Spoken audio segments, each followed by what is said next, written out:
শুরু হলো 2024 আর দেশ জুড়ে তার সঙ্গে সঙ্গে একাধিক নিয়মের পরিবর্তন এবং বিশেষ বিশেষ কিছু ক্ষেত্রে কিন্তু কঠোর ব্যবস্থা নেওয়া হয়েছে দেশের পক্ষ থেকে।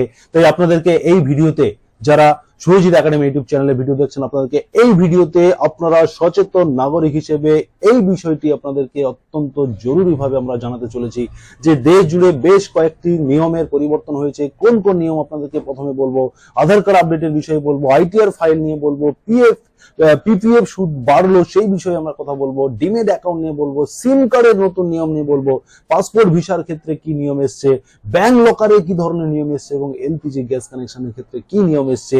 আপনাকে কিন্তু সমস্ত বিষয়ে আমরা আপনাদেরকে একটি সঠিক ইনফরমেশন দেব। তাই অবশ্যই যারা সুরজিৎ একাডেমি ইউটিউব চ্যানেলে ভিডিও দেখছেন আপনারা অবশ্যই সাবস্ক্রাইব করবেন এবং তার সঙ্গে সঙ্গে বেল বাটনটি প্রেস করে অল অপশনটি করে দেবেন, যাতে এই ধরনের ইনফরমেটিভ ভিডিও সবার প্রথম আপনি পেয়ে যান। তো বন্ধুরা, প্রথমেই আমি আপনাদেরকে আধার কার্ড আপডেটের বিষয়ে একটি ক্লিয়ার ইনফরমেশন দেব। কি আপডেট রয়েছে? প্রথমত, আধার কার্ডের নতুন আধার কার্ড তুলতে গেলে যখন আপনি নতুন আধার কার্ডে এনরোলমেন্ট করবেন তখন আপনি কিন্তু আধার কার্ড 2023 পর্যন্ত যেভাবে হয়েছে, আপনি আধার কার্ড এনরোলমেন্ট করার পরে 72 ঘন্টা পর কিন্তু আপনার আধার কার্ড ইস্যু হয়ে যেত। কিন্তু 2024 থেকে আপনি যদি নতুন আধার কার্ড তোলেন সেক্ষেত্রে আপনার আধার কার্ড পাসপোর্টের মতো ভেরিফিকেশন করা হবে এবং তার জন্য জেলা আধিকারিকদের কিন্তু এই দায়িত্ব দেওয়া হবে। তারা কিন্তু পাসপোর্ট এই আধার কার্ডটি আপনার ভেরিফিকেশন করার পরে প্রায় 180 দিন পর্যন্ত সময় লেগে যেতে পারে, তার কম লাগতে পারে, কিন্তু সর্বোচ্চ 180 দিন পর্যন্ত ধরে আপনার আধার ভেরিফিকেশন হবে, তারপরে কিন্তু আপনার আধার কার্ড ইস্যু হবে। এবং তার সঙ্গে সঙ্গে যাদের আধার কার্ড 10 বছর হয়ে গেছে, 10 বছর অতিক্রান্ত করে গেছে আধার কার্ড, তাদেরকে অবশ্যই আধার কার্ডের সঙ্গে দুটি ডকুমেন্ট আপডেট করতে হবে, একটি প্রুফ অফ আইডেন্টিটি এবং আরেকটি হলো প্রুফ অফ অ্যাড্রেস। এই দুটি ডকুমেন্ট আপনাকে আপডেট করে নিতে হবে। 14 মার্চ 2024 পর্যন্ত ফ্রি অফ কস্টে আপনারা আধার পোর্টালে গিয়ে নিজেরাই নিজেদের মোবাইল ওটিপির মাধ্যমে লগ ইন করে নিজের বাড়ির মোবাইল কম্পিউটারের মাধ্যমে করতে পারবেন। এর জন্য কোথাও লাইন দেওয়া বা কোথাও খরচ করার প্রয়োজন নেই। এরপরে আপনাদেরকে আধার বিষয়ে আরো আপডেট দেবো। আধার কার্ডের থেকে দুটি বিষয়, এক হচ্ছে আধার কার্ডের থেকে জন্ম তারিখ। আপনি আর 2024 পর থেকে আধার কার্ডকে জন্ম তারিখের প্রুফ হিসেবে বা বার্থ সার্টিফিকেটের প্রুফ হিসেবে আপনি আধার কার্ড আর ইউজ করতে পারবেন না এবং তার সঙ্গে সঙ্গে আধার কার্ডকে আপনি সিটিজেনশিপ প্রুফ হিসেবে ইউজ করতে পারবেন না। অতএব আধার কার্ড নিয়ে কিন্তু 2024 বড় আপডেট চলে এসেছে। তার কারণ আধার কার্ড এই মুহূর্তে ভারতবর্ষের একটি গুরুত্বপূর্ণ আইডেন্টিটি প্রুফ, যে কারণে আধার কার্ডের উপরে কিন্তু বিশেষভাবে নিয়মগুলো লাগু করা হয়েছে। এবং 2 নম্বরে আপনাকে বলবো সিম কার্ডের নিয়ম।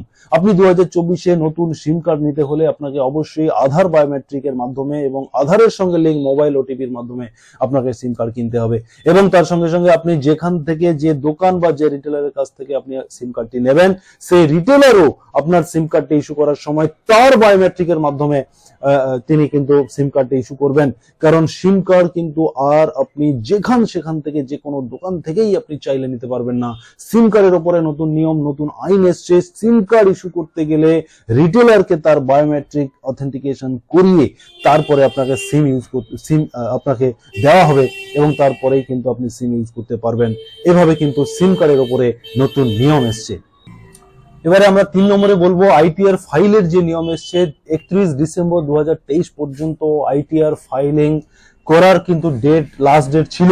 যারা 31 ডিসেম্বর 2023 আইটিআর ফাইল সাবমিট করেননি তাদের 2024 এসে কিন্তু লেট ফাইন দিয়ে এই আইটিআর ফাইল সাবমিট করতে হবে, এমনটা কিন্তু নির্দেশিকা দেওয়া হয়েছে। এবং পাসপোর্ট ভিসার ক্ষেত্রে বলা হচ্ছে, যারা বিদেশে যে সমস্ত ছাত্রছাত্রীরা পড়াশোনা করে, যে সমস্ত শিক্ষার্থীরা বিদেশে পড়াশোনা করছে, তারা চাকরির জন্য, চাকরির ক্ষেত্রে আবেদন করতে গেলে তাদের পড়াশোনা চলাকালীন তাদেরকে কিন্তু ভিসার জন্য আবেদন করতে হবে, তবেই কিন্তু তারা পড়াশোনা কমপ্লিট করার পরে তারা ফিরতে পারবে। অতএব পড়াশোনা চলাকালীন তারা যেন ভিসার আবেদনটা করে নেয়, এমনটা কিন্তু নির্দেশিকা দেওয়া হয়েছে।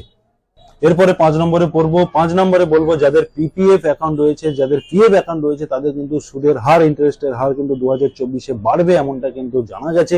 এবং 6 নম্বরে ব্যাংক লকার চুক্তির কথা বলা হচ্ছে যে রিজার্ভ ব্যাংক অফ ইন্ডিয়া সমস্ত ব্যাংকে তাদের গ্রাহকদেরকে নতুন ভাবে লকারের চুক্তি স্বাক্ষর করার জন্য তারা নির্দেশিকা জারি করেছে। 31 ডিসেম্বর পর্যন্ত তার সেই সুযোগ ছিল।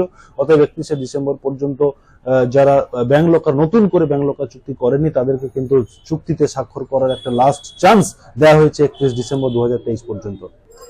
এরপরে বলবো ডিমেড অ্যাকাউন্টে নমিনি সংক্রান্ত একটি নির্দেশিকা দেওয়া হয়েছে। যাদের ডিমেড অ্যাকাউন্ট রয়েছে তাদের 31 ডিসেম্বর 2023 পর্যন্ত নমিনি না থাকলেও তারা কিন্তু অ্যাকাউন্টটা চালাতে পারতো, কিন্তু জানুয়ারি মাস 1 জানুয়ারি 2024 থেকেই ডিমেড অ্যাকাউন্টের উপরে নতুন নির্দেশিকা জারি করা হয়েছে। যাদের ডিমেড অ্যাকাউন্ট রয়েছে তাদেরকে অবশ্যই নমিনি সংযোজন করতে হবে, তবেই কিন্তু তাদের ডিমেড অ্যাকাউন্টটা চলবে, এমনটা কিন্তু নির্দেশিকা দেওয়া হয়েছে।